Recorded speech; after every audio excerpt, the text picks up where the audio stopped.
And I think give me 1 second while it's setting up on Facebook Live. You recording?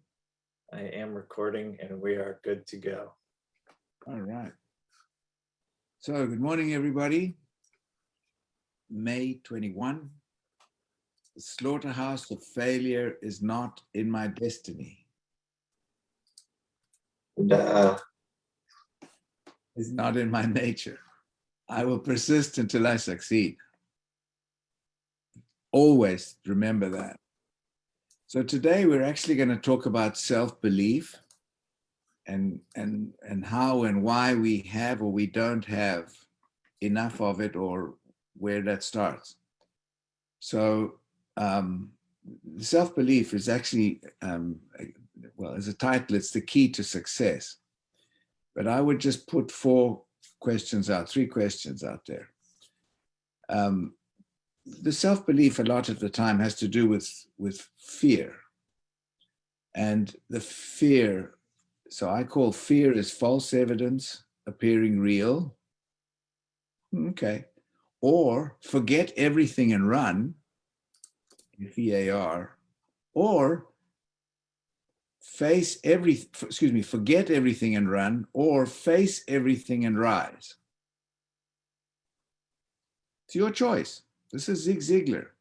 Face everything and rise, or forget everything and run, because it's false evidence appearing real. It's in your mind. So fear is at the bottom. It's the base of where we have our self-doubts and so on. So we then got to find out, where does this fear come from, and how do we overcome it to become self-assured. yeah, ultimately, are we surviving or are we thriving? And how are self-beliefs or our limiting beliefs affecting whether how we're living, right? When you talk about fear, there's a fear to fail, a fear to be vulnerable, and ultimately the fear to believe in yourself. And if you have a hard time believing in yourself, you need to look at what those fears are and how they came about. I've been guilty of letting fear dictate me. We talked about this on our team call this week, and Jerry Savage was on as well. And we talked about call reluctance and how at some points in our medical device career, we may have driven 2 hours to a meeting and sat in a parking lot and questioned whether or not we were going to walk in the door to talk to that surgeon that day. Was it because we weren't prepared? Was it because we had that lack of self-belief? Did we have limiting beliefs? And where do those things come from? I think you need to take a look at where those things come from. Is it from your upbringing? Is it because you've had failures in the past and it makes you question yourself? Have you learned those limiting beliefs from colleagues, peers, parents? Some doubt in your self-belief begins early in life, and some are cultivated throughout your life for different reasons and from your experiences. And so, I've definitely let fear restrict my goals and aspirations in the past in certain situations. And I've had to take a look at myself and why do I have that self-doubt? Why do I have those limiting beliefs? And ultimately, where does my self-belief come from?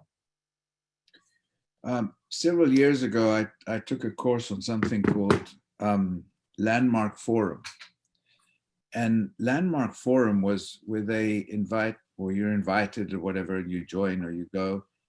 And there may be 400 or 500 people in the room. And nobody knows each other.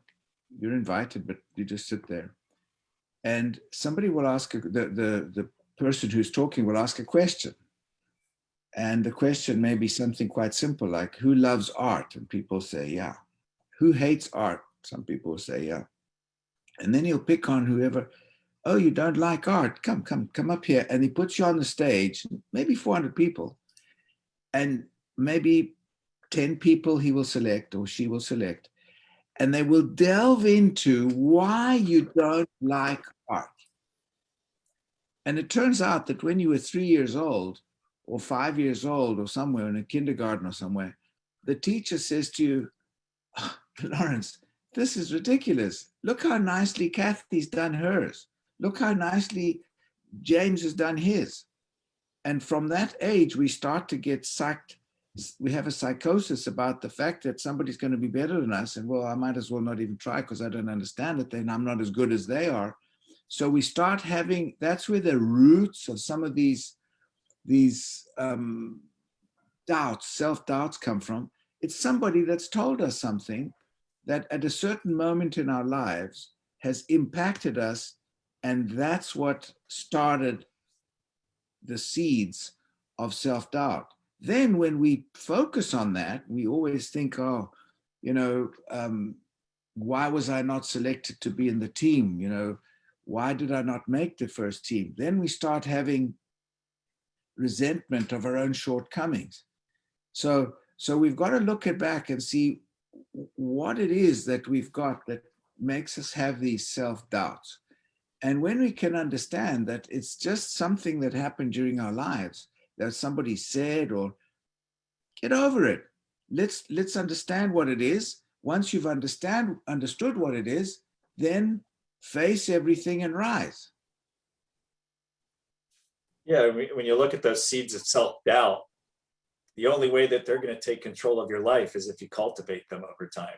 So anything that is limiting your beliefs, affecting your self-belief, just don't do those things in your daily life. Leave them out of your life. If it's a person, if it's a group of people, if it's social media, if it's the news, whatever it may be, just push those things out of your life. And those things won't cultivate that self-doubt anymore. And so fear creates this fundamental lacking in self-belief. And so, it all always comes back to fear with these things, and having a fear of whether success, having a fear of failure, having a fear of whether or not the information you need to know to get it across to whoever you're speaking to. And so development of self-belief can challenge that fear, and then it allows us to unlock success. And self-belief allows us to take ownership of our virtues through developing our own sense of self. And that's an amazing tool that empowers us to make difficult decisions that impact our journeys through life, our journeys that have become increasingly diverse, that make commitment to self-belief and a commitment to limiting your beliefs about what your success can hold for you.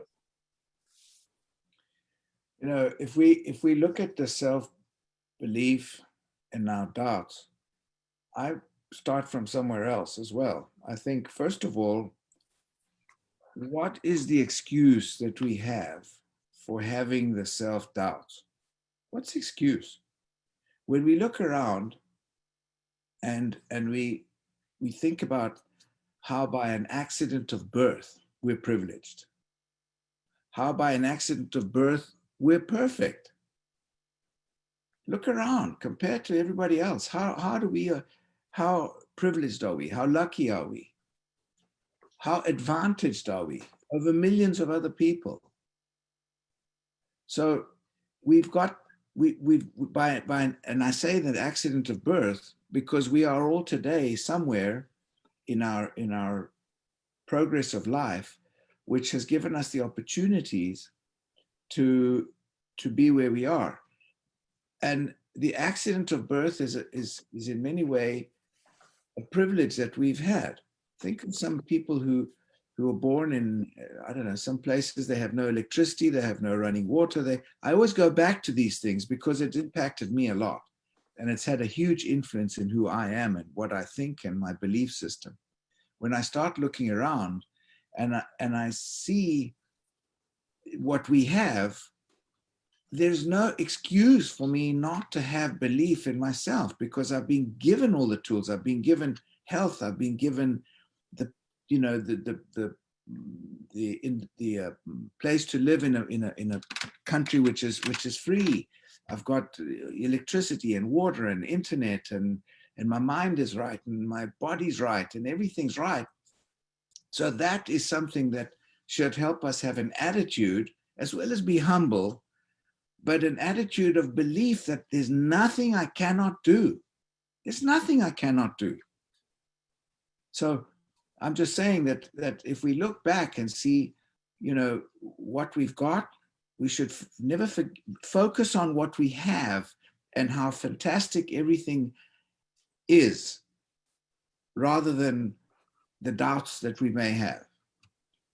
My mom apologizes to me all the time for the way that we were brought up. I grew up in a family of 10, 9 boys and 1 girl. And, they weren't able to, my mom had to work 3 jobs to support us. My parents got divorced at a young age. And so she felt like she didn't give us everything that we needed or that we could have had. And that's okay. And I tell her I wouldn't have wanted to grow up any other way, because I don't think I'd be as successful as I am. I don't think I'd have the mindset that I have. I don't think I'd have the independence that I had. So, was it the same situation that a lot of folks grew up with in my town? No. I mean, they all grew up really privileged financially, and we didn't. But I think that's a large part of what made me who I am today, because I didn't grow up with that financial privilege.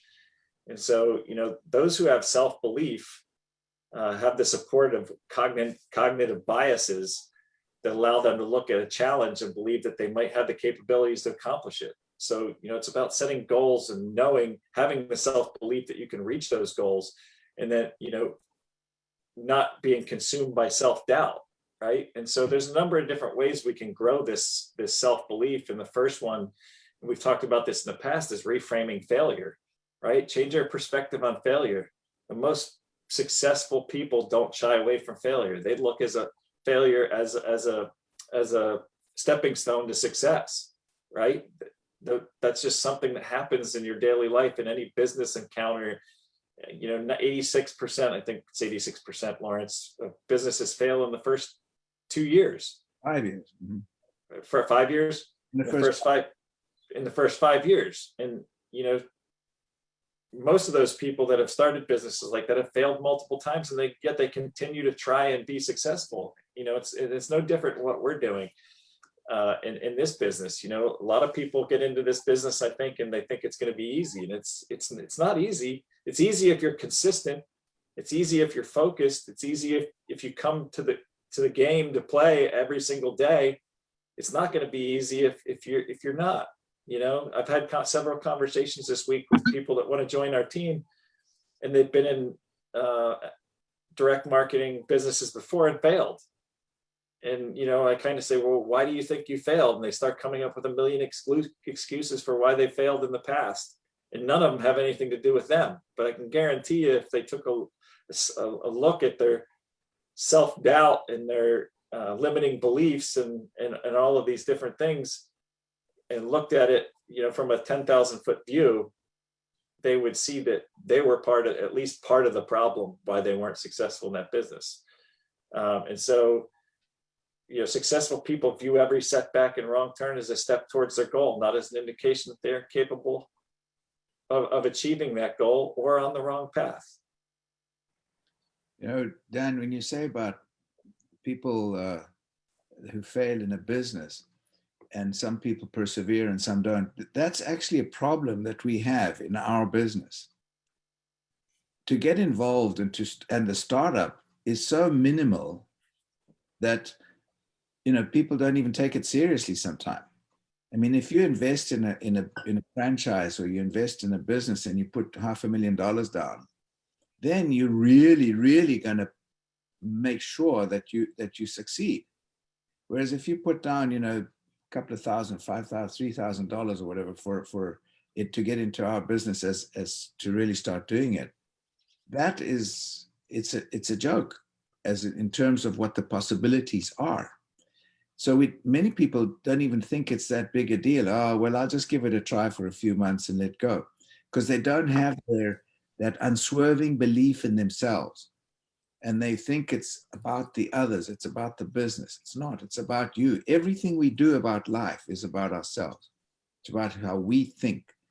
And, the Dalai Lama actually was, in one of his talks, he said that, when we fail, we should smile, get up, be grateful for the lesson, rather than just throw in the towel.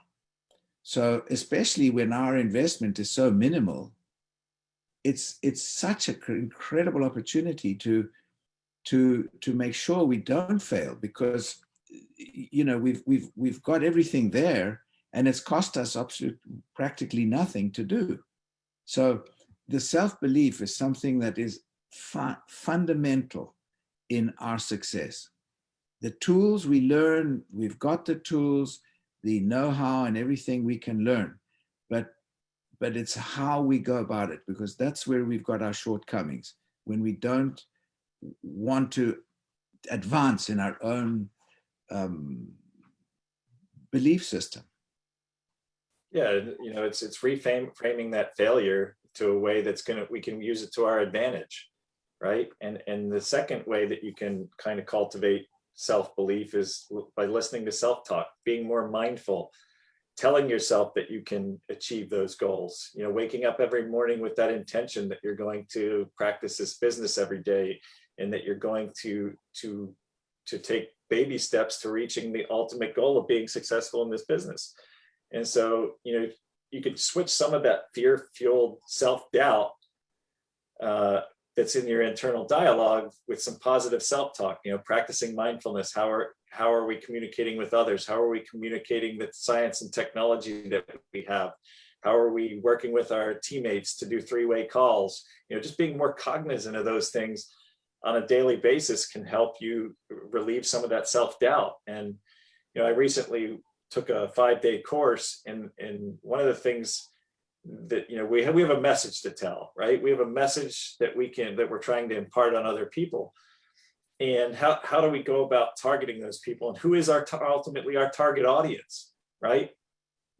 So what you do is you put a dot down, and then you create 5 or 6 concentric circles around that dot. And in the outer circle, we have 7.5 billion people on this planet. Is that who we're trying to reach? There's a certain percentage of those people that we're trying to reach. The second circle in is going to be 3.5 billion people. Now we're narrowing it down to who we're trying to reach a little bit more. And you just keep narrowing it down till we get to a point at the dot in the center. We have maybe 50 million people that we're trying to reach with our message about nutrition and the biophotonic scanner. Those are mostly going to be physicians and medical device sales reps. And so if you look at it from that perspective, we have a huge opportunity in front of us. Right. And this is all self-talk. These are conversations that I'm having with myself and that you should be having with yourself. And then ultimately affirming what you're saying, say key phrases to yourself daily about what your path to success is, how you're going to reach those goals, and ultimately how you're going to have those conversations with folks. I think about after every conversation that I have, after every 3-way call I have, or a call with a prospect, I go through mentally and I replay that conversation, and what can I do differently? What can I do better? How can I get this message across more concisely that it gets people excited about what we have? Oh, 100%. The thing about neurolinguistics, or the what we tell ourselves that we can't do, and how we talk to ourselves is hugely important. Because we are in charge of what we do, and we're in charge of how we think.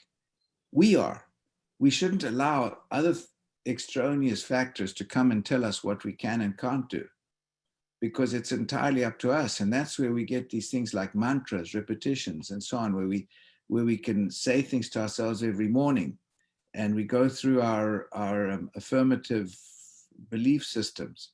Because if we start with that in mind, and we're absolutely convinced about the fact that we can and we will succeed, and we put that in our mind, and we have that as a belief system, the more we tell ourselves, the more sure it will be. There are many times we say somebody is maybe rude, or somebody is maybe, and we say, who the hell does he think he is? That's just a guy who's gotten to his mind that he is somebody, that's so wow that he can override everybody. But that's a mindset too, a negative one, because he doesn't have any humility. But I'm just saying it's a question of our own neurolinguistics and how we talk to ourselves. We've got to be in charge of our emotion, not our emotion in charge of us. And part of that emotion is knowing where that fear comes from. Like we talked in the beginning, it can come from a number of different places, and that's all going to feed into your self-doubt or your self-growth, right? And your self-belief. And for a lot of us, for everyone, the fear is specific to them. There's different things that create that fear. So exploring where it comes from and understanding its motivations can help us to address the roots of where that fear is coming from. And then that can assist us in weeding it out of our brains and weeding it out of our lives so that we leave more room for self-belief to grow, right? And then all we have to do after that is cultivate it, right? Cultivate that self-growth, that self-belief system that we have in ourselves. When I first got involved in this business, I probably, for the first 2 months in this business, I had imposter syndrome. I felt like an imposter because I was talking to people about this business and I didn't feel like I knew enough about this business to actually be talking to them about it, and that's why it becomes important to get on these meetings, on our team calls, on our Monday, Wednesday, Friday, 9:30 calls. It's why it's important to come out to Utah. It's why it's important to look at the resources that we have available to us on MD Solution in the Dropbox folder. Living a lie. You don't know and to talk about it in a manner that you're confidently expressing it to people so that they understand exactly what you're talking about.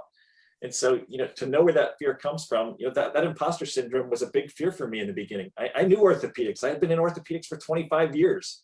I knew everything about orthopedics, and I didn't even have to think about it. It just would flow off my tongue. If I was in a surgery and there was a problem, I knew exactly what to do, what to tell the surgical tech to do, what to tell the physician to do, where they needed to get the next, instruments for the next step of the surgery, even if it was going great. But if it was going bad, you still needed to know everything.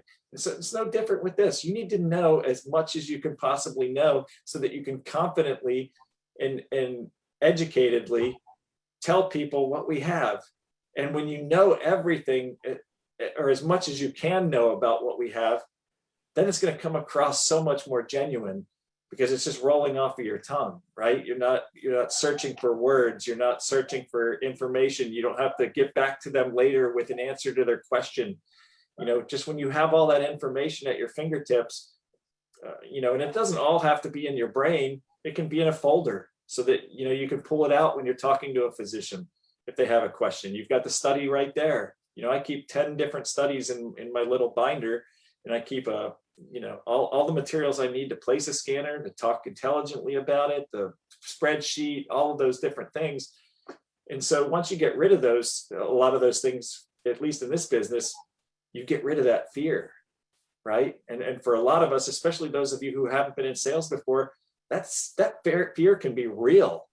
Not that I still have that fear occasionally, when I'm going in to talk to a physician or we're in a healthcare event and there's a bunch of physicians coming up, because you never know. They're in charge. They can throw you a curveball at any minute. And what are you going to do? Ultimately, they're the doctors, right? And basically, the way they think is that whatever they say goes, and they went to med school, you didn't, all these different factors. And so they can shut you down at a moment's notice. But at least if you're prepared, if you know what we know, if you know what we have, and you can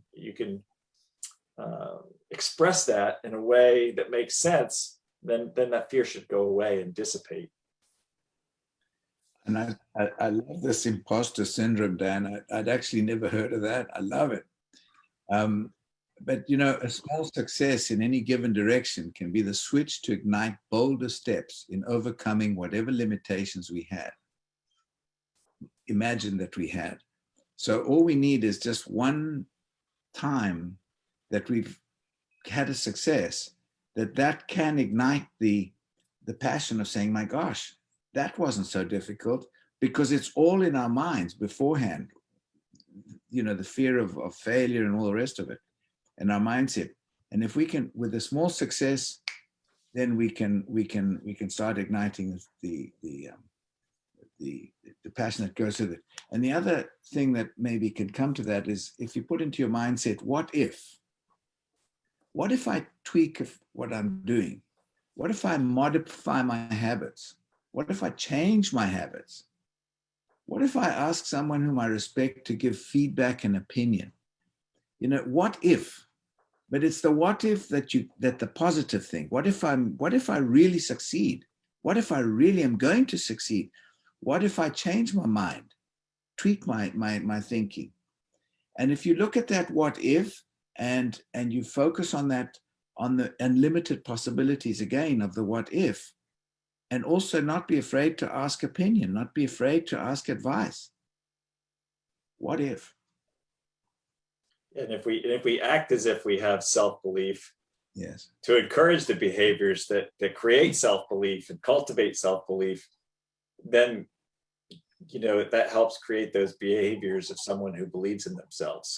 So you can equate that to fake it till you make it, right? So if you act as if you don't, though you have those self-beliefs until you actually have them, that's another way of creating these self-beliefs. And so, the final way that we wanted to talk about today is supporting others. And that's what we do on these calls every week. And we encourage people to get on these calls because we're supporting others and helping them build their belief system and that self-belief in not only what we're doing, but in other facets of their life. And self-belief is a key to attaining success in any area of life. It doesn't matter, but it could be business, it could be personal relationships, marital relationships, spiritual relationships with yourself. It can make you more motivated, resilient, and happier when you have that self-belief. And so while we may be lacking in that life skill, the good news is we can cultivate that skill. We can cultivate that self-belief by what we read, who we associate with, who we're talking to, who we communicate with in this business and other facets of our life. And so it's not too late to embark on a journey to change this in your life. You can reap the benefits of a life where we believe in ourselves and enjoy the success we know that we can create. Totally agree. Thank you, Dan. I totally agree on supporting the others, and that's what this is about. We're at right on time here. If anybody, I think Steve maybe have something to say. Anybody would like to say something? Steve, just unmute yourself if you like, and you wanted to say something, please go ahead. Anybody else? Yeah. I mean, great call, everybody, and Dan and Lawrence for your consistency. And when I started this at 27 years old, and Scott started this at 21 or 22 years old, we didn't have any medical sales experience. Nobody wanted to listen to us about business. We didn't have any business success. We didn't know how to answer questions or present or handle objections or have real high quality conversations with people. What we did is we took massive action. And, we learned at an early age or in this business is that massive action solves all problems. And you can always make up for in numbers what you lack in experience. Dan talked about, all these spheres of influence that we all have, and one person knows another that knows another. And our strategy in the beginning was we need to just go find people that are better than us, find people that know other people, and to go find people better that know people better that know people better. And, where that's taken us today through massive action is it's incredible, the network that's been created. And we could have sat at home and kind of studied and studied and studied and studied and studied. And then, once we felt competent and confident, we could go out and talk to people. But really what got us our confidence and competency was going out there and just doing it over and over and over again. Babe Ruth has a famous quote that says, don't ever let the fear of striking out prevent you from swinging the bat. Wayne Gretzky will say, he missed 100% of the shots that he never took. So if you guys look at your phone, you look at how many contacts are in your phone, you go into Facebook and you look at how many contacts you have on Facebook, you go onto LinkedIn and you look at how many contacts you have on LinkedIn. And then you start to think of every single contact you have is another circle of the equivalent amount of people or more. And those people know people.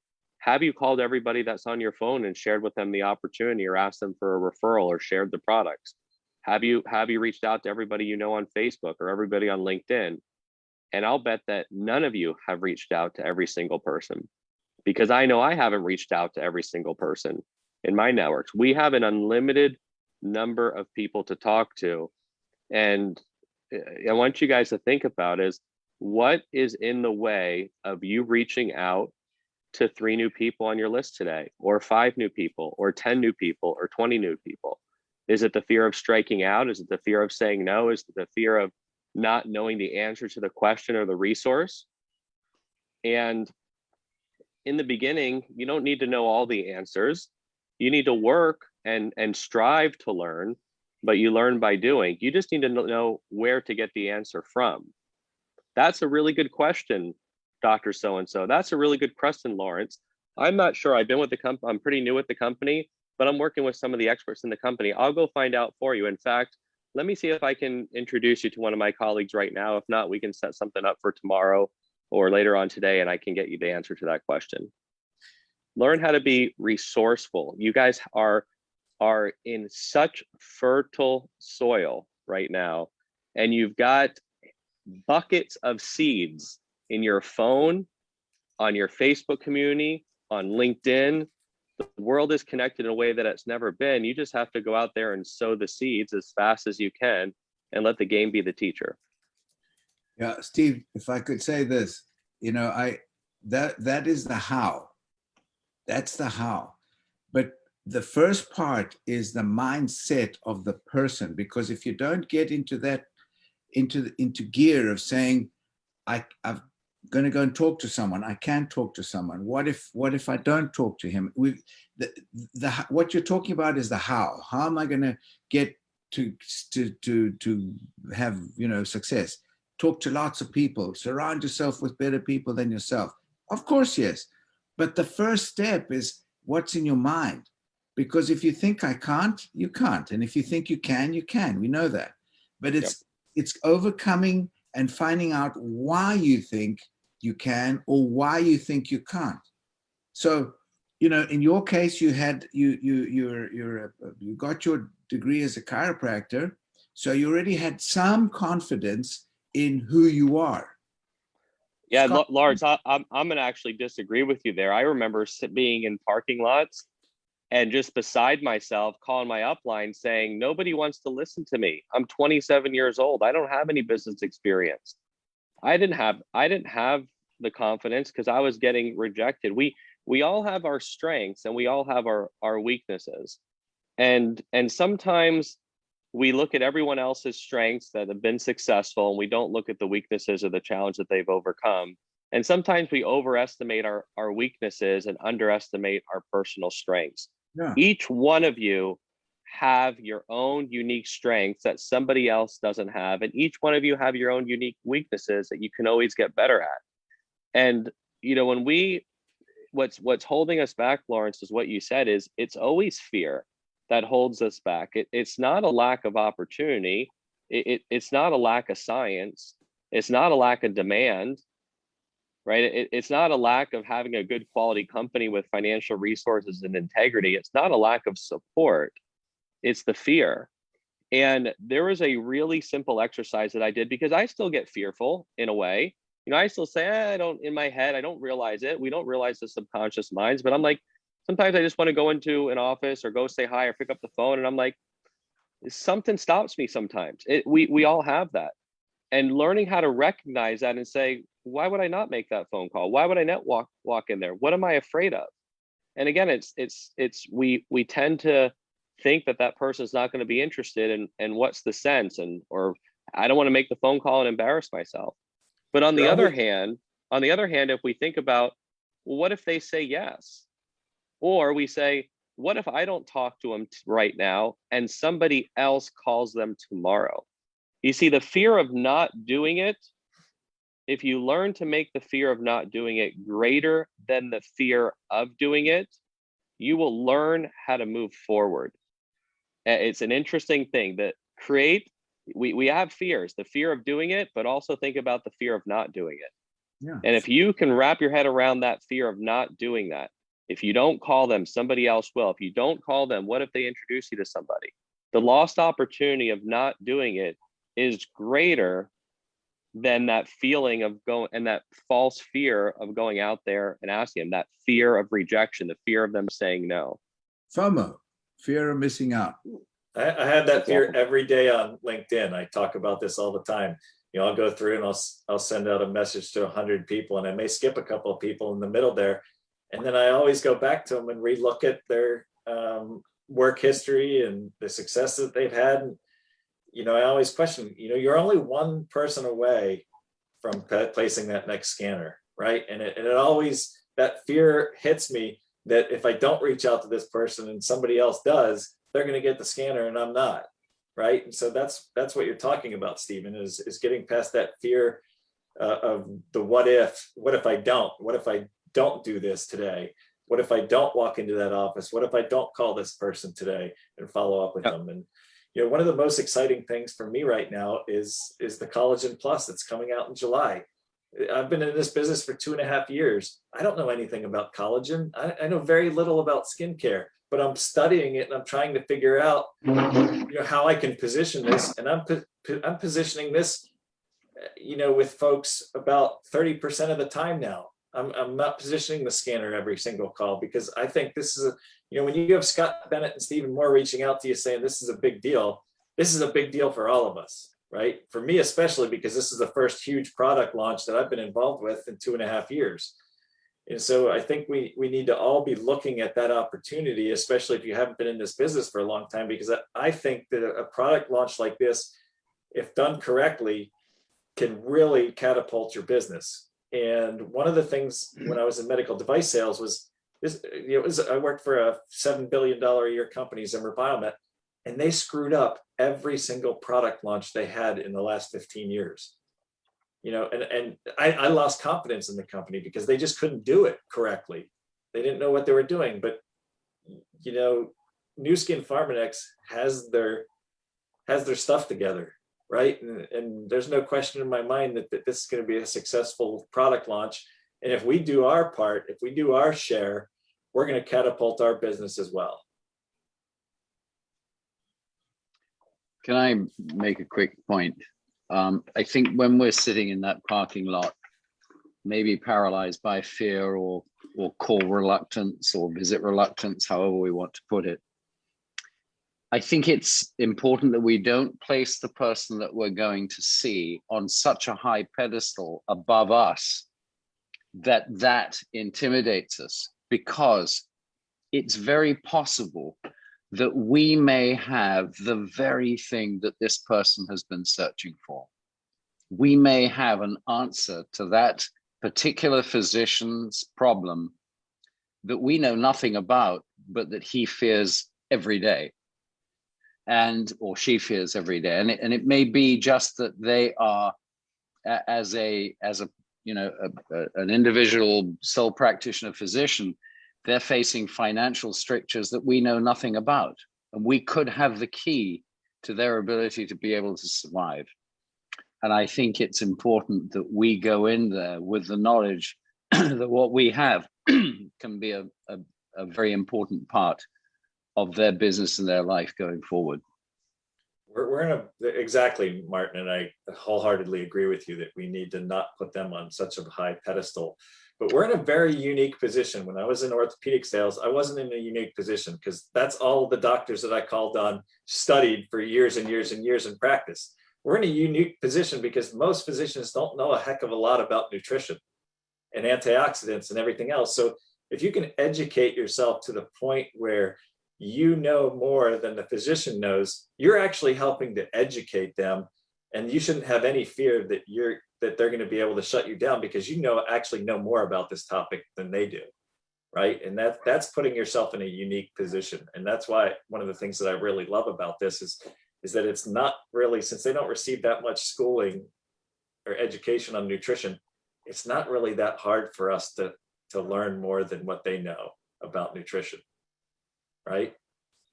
And also it's an attitude that we have, that we're going there to help them solve some of their problems, like time, money, and stress. Those are 3 problems doctors have.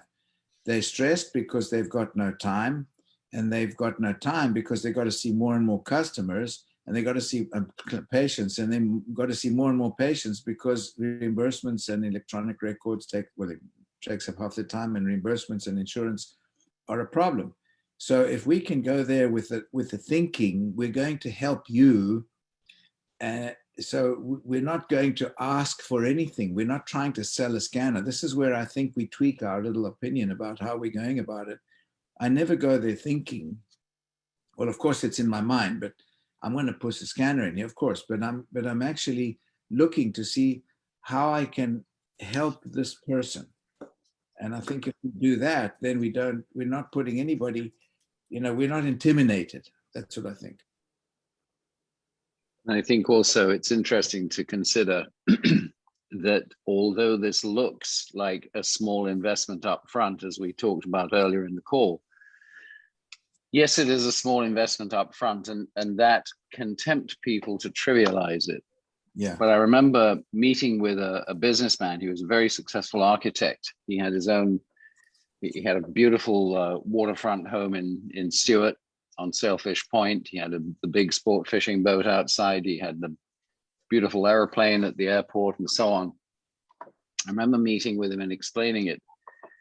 And he said, this is interesting. He said, everything I do, I have to go into debt to do. He said, this is the first time I've seen an opportunity where I could, if I work really hard, make $1 million a year without having to go into $10 million of debt. That's pretty powerful from a very experienced businessman. Excellent. For most people, $2,500 isn't going to make or break them, or from a physician standpoint, $3,500. But when they look at that, a lot of people, their first thing, like you said, Martin, is they look at that as they trivialize it because it's only $3,500. And do they not put their full effort into it when they should be looking at it the way that you're explaining it, right? They're looking at it the complete opposite. So part of our job is to get them to realize that. One of the conversations I have with physicians, especially orthopedic physicians, is they get reimbursed about $1,000 for doing a total knee replacement. So if they do 100 total knee replacements or total hip replacements, they're making $100,000, right? And with this, if for every 100 patients they put on product, they can make $75,000. They've almost doubled their income from those 100 patients, even if they put just their surgical patients on product. And so you have to sometimes you have to change their perspective on how they're looking at this. The other conversation I have is, what happens, doc, when you hang up your white coat for the last time?